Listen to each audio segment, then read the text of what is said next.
लग्नाची बेडी या मालिकेच्या आजच्या भागामध्ये आपण पाहणार आहोत.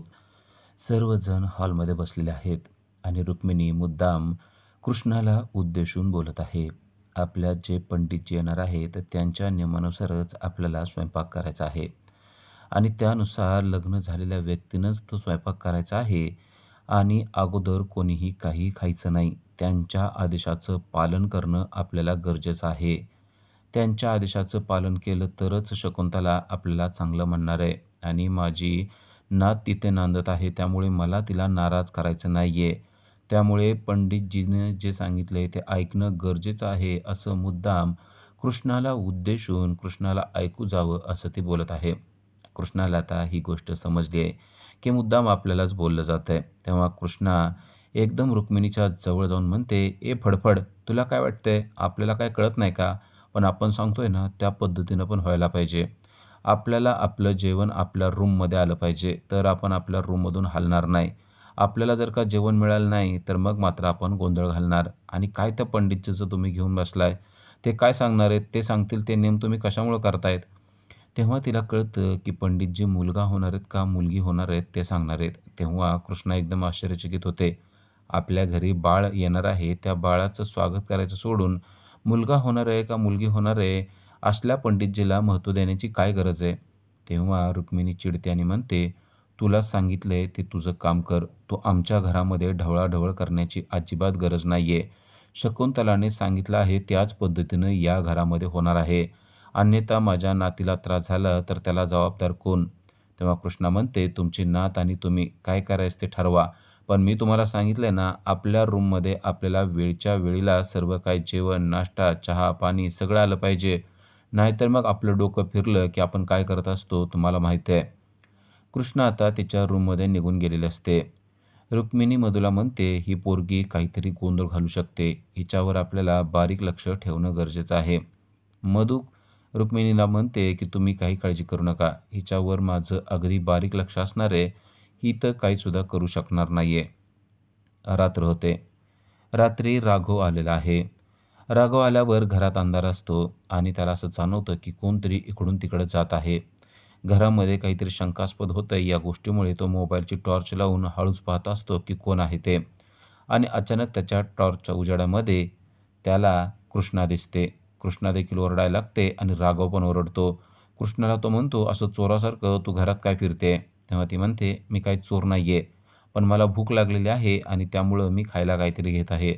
राघव म्हणतो, "हे काय घेतलंयस तू? सफरचंद, फणस हे खाणार आहेस का तू?" ती म्हणते, "हो, मला हेच खायचंय." ती फडफड आहे ना, आपल्याला जेवताना सारखं काही नाही काहीतरी बोलत असते. "कृष्णा असं खाऊ नको, कृष्णा तसं खाऊ नको, कृष्णा मचमच करू नको." अरे आपल्याला जसं खायचंय ना, तसं खाऊच देत नाही आणि त्यामुळे ना आपलं व्यवस्थित पोट भरत नाही. मग आपण रोज असंच करतो. जेवण झाल्यानंतर सुद्धा परत येतो आणि भूक लागलेली असल्यामुळं काही ना काहीतरी खातो. ती राघवला म्हणते, "तू काय खाल्लेलं आहेस का?" राघव म्हणतो, "तुला काय करायचंय?" राघव तिच्या जवळ येत असतो. राघव तिची बडबड बंद करून तिच्या ओठावर आपलं बोट ठेवतो.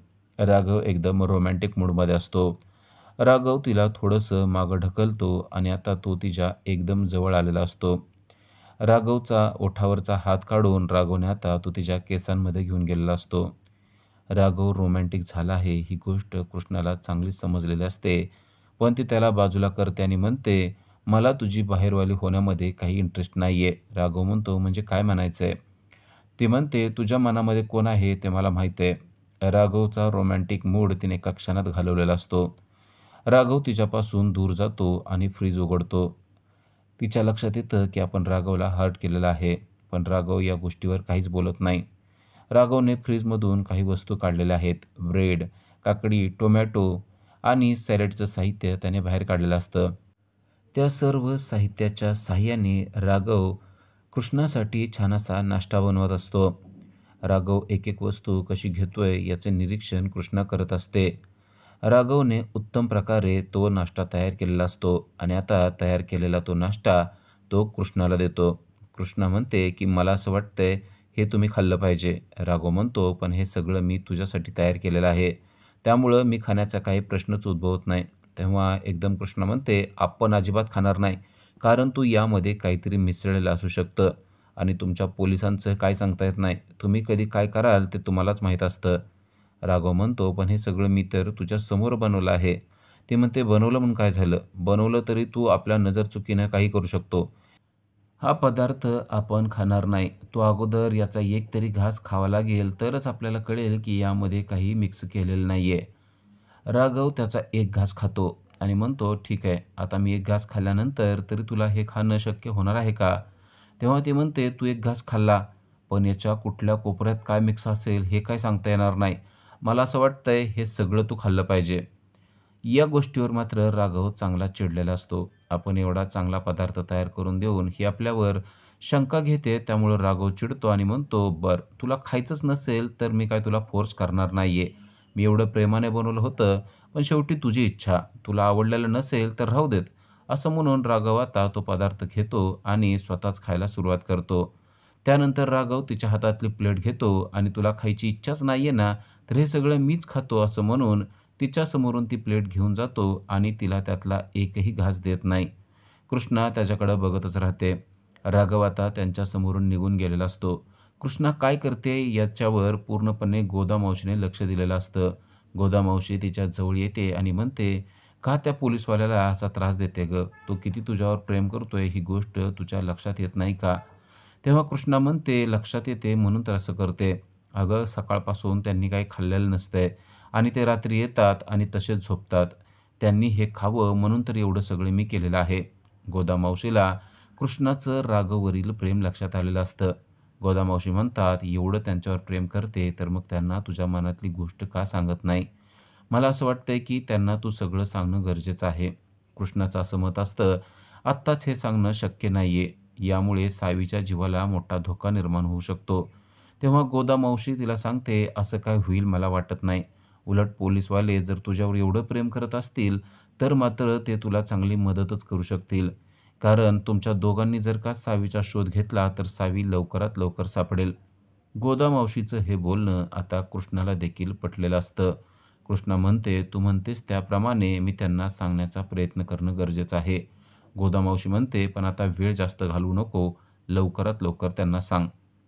त्यानंतर त्यांना पाहायला मिळतं, की ऋषभची आई आणि रेश्मा या भांडत-भांडत हॉलमध्ये आलेल्या असतात. ऋषभ घरी येणार आहे या गोष्टीवर रेश्मा नाराज झालेली असते. वटपौर्णिमेचा सण आहे तरीसुद्धा ऋषभने घरी येऊ नये असं तिचं मत असतं. त्यावर ऋषभची आई मात्र चांगलीच चिडलेली असते. "तो अजूनही रत्नपारखी आहे ही गोष्ट तू विसरली आहेस का?" आणि रेश्मा तिला म्हणत असते, "तो रत्नपारखी असला तरी त्या रत्नपारखीसारखा राहिलेला नाहीये. त्याने खूप मोठी चूक केलेली आहे आणि त्या गोष्टीची, त्या चुकीची शिक्षा त्याला व्हायलाच पाहिजे." गोदा आणि कृष्णा हे सर्व काही ऐकत असतात. नक्की त्याने काय चूक केली आहे आणि त्याला का शिक्षा अशी मिळत आहे असा प्रश्न कृष्णा गोदाला करते. गोदा म्हणते, "या सगळ्यामध्ये तुला काय इंटरेस्ट आहे गं? जाऊ दे त्यांना काय करायचंय ते." आणि इकडे रेश्मा मात्र अजिबात ऐकत नसते. रेश्मा स्पष्टपणे सांगते, की ऋषभ घरामध्ये आलाच नाही पाहिजे. पण ऋषभची आई देखील आता हट्टाला पेटलेली असते आणि तो या घरामध्ये येणार म्हणजे येणार असंच रेश्माला सांगत असते. आणि यावेळेस मी तुझं काहीही ऐकणार नाही आणि तू काय केलं तर गाठ माझ्याशी आहे असं देखील तिला सांगत असते. कृष्णा आणि गोदा यांना मात्र खूप मोठी जिज्ञासा असते, की ऋषभने नक्की काय केलेलं आहे आणि आपल्याला काय करता येईल. इकडे राघव त्याच्या रूममध्ये बसलेला असतो आणि गोदा मावशी कृष्णाला घेऊन राघवकडे आलेले असते. राघवला आज सगळं काय सांगून टाक असं ती म्हणत असते. बाहेरूनच त्या पाहत असतात तेव्हा त्यांना दिसतं की कशाप्रकारे राघव सिंधूची आठवण काढत आहे. राघव हे सर्व पाहत असतो तेव्हा कृष्णाला वाईट वाटतं. खरंच आपण राघवला सगळं काही समजावून सांगणं गरजेचं आहे असं तिला वाटतं आणि गोदा मावशीसुद्धा तिला यासाठी ताकद देत असते. आत्ताच्या आत्ता जा आणि त्या पोलिसवाल्याला सगळं काही सांग असं ते म्हणत असते. पण तेवढ्यात त्यांना दिसतं की आतमध्ये मधू आहे. मधू इथं काय करतेय असा प्रश्न गोदाने कृष्णाला केलेला असतो. कृष्णा म्हणते, "तेच आपण पाहूया." तर मधू राघवला सांगत असते, "त्या कृष्णाशी तू लग्न करू नको. ती कृष्णा एकदम गावंढाळ आहे. तिला बोलण्याचा, खाण्यापिण्याचा कशाचा सुद्धा सेन्स नाहीये. त्यात ती चोर आहे. मला असं वाटतं की सिंधूमध्ये आणि तिच्यामध्ये जमीन आसमानाचा फरक आहे. त्यामुळं त्या व्यक्तीशी तू लग्न करू नये असा डायरेक्ट सल्ला तिने राघवला दिलेला असतो." राघवला मात्र मधूचा हा सल्ला अजिबात आवडलेला नसतो. राघव या सल्ल्यावर चांगलाच चिडलेला असतो आणि तो मधूला म्हणतो, की "मला सल्ला देण्याची काही गरज नाहीये. मला काय करायचंय ते माझी मी ठरवतो. माझ्या या गोष्टीमध्ये तू अजिबात इंटरफिअर करू नको." असं तिचा अपमान करून तिला बाहेर हाकलून दिलेलं असतं. दुसऱ्या दिवशी सकाळी आपल्याला पाहायला मिळतं, अवनी आलेली आहे. शकुंतलाला अवनीने घरी पाठवलेलं असतं आणि सगळ्या विधी व्यवस्थित पार पाडल्या पाहिजेत असं बजावून सांगितलेलं असतं. त्याचबरोबर अवनीनं एक पुस्तक आणलेलं असतं, की जे त्या पंडितजींनी दिलेलं असतं. त्या पुस्तकामध्ये वेगवेगळे विधी कशाप्रकारे पार पाडायचे आहेत हे व्यवस्थितपणे सांगितलेलं असतं. कृष्णा हे सगळं काही ऐकत असते. अवनी शकुंतलाचं आजकाल कौतुक करते ही गोष्ट तिच्या लक्षात आलेली असते. अवनीनं ते पुस्तक रुक्मिणीकडे दिलेलं असतं आणि रुक्मिणीनं ते पुस्तक रेश्माकडे दिलेलं असतं. रेश्मा त्यातील विधी वाचते तेव्हा हसायला लागते आणि म्हणते, "हा कसला विधी आहे? स्वयंपाक करण्याच्या अगोदर स्त्रियांनी डोक्यावरून पाणी घेऊन अंघोळ केली पाहिजे. त्यानंतर गोडाचा स्वयंपाक करताना पुन्हा एकदा अंघोळ केली पाहिजे," असं त्यामध्ये लिहिलेलं असतं. तेव्हा कृष्णा चिडते आणि म्हणते, "हे असले काय आहे? हे एकदम चुकीचं आहे." तेव्हा अवनी एकदम कृष्णावर भडकते आणि म्हणते, "तू आमच्या घरामध्ये इंटरफिअर करू नको. माझी सिंधू असती तर तिने मला योग्य पर्याय सांगितला असता." उद्याच्या भागामध्ये आपल्याला पाहायला मिळतं, चिडलेल्या रुक्मिणीने कृष्णाला धक्के मारत-मारत तिच्या रूममध्ये आणलेलं आहे आणि तिच्या रूममध्ये आणून तिला आतमध्ये कोंडून टाकलं आहे आणि बाहेरून कडी लावून कुलूप देखील घातलेलं आहे. कृष्णा दरवाजा वाजवते आणि "माझं काही चुकीचं नाहीये. मी तुम्हाला योग्य तोच सल्ला देत होते," असं सांगत असते. पण रुक्मिणी मात्र म्हणते, "आता या रूमच्या बाहेर तू पडायचं नाही." तेव्हा कृष्णाच्या समोर राघव उभा आहे. तिने राघवला बोलवून घेतलेलं असतं. ती राघवला म्हणते, "दरवाजा तोडा." राघव एका क्षणामध्ये दरवाजावर लाथ घालून दरवाजा तोडतो आणि आतमध्ये येतो. आणि कृष्णाने त्याला एक गोष्ट देखील सांगितलेली असते, "काही कुलूप घेऊन या, त्याची आपल्याला गरज पडणार आहे." राघवने देखील 5 कुलूप आणलेले असतात. राघव म्हणतो, "हे कुलूप तू कशासाठी सांगितले आहेत?" तेव्हा ती म्हणते, "माझ्या डोक्यामध्ये एक प्लॅन आहे." आता तो काय प्लॅन आहे ते आपल्याला पुढेच पाहायला मिळणार आहे. धन्यवाद.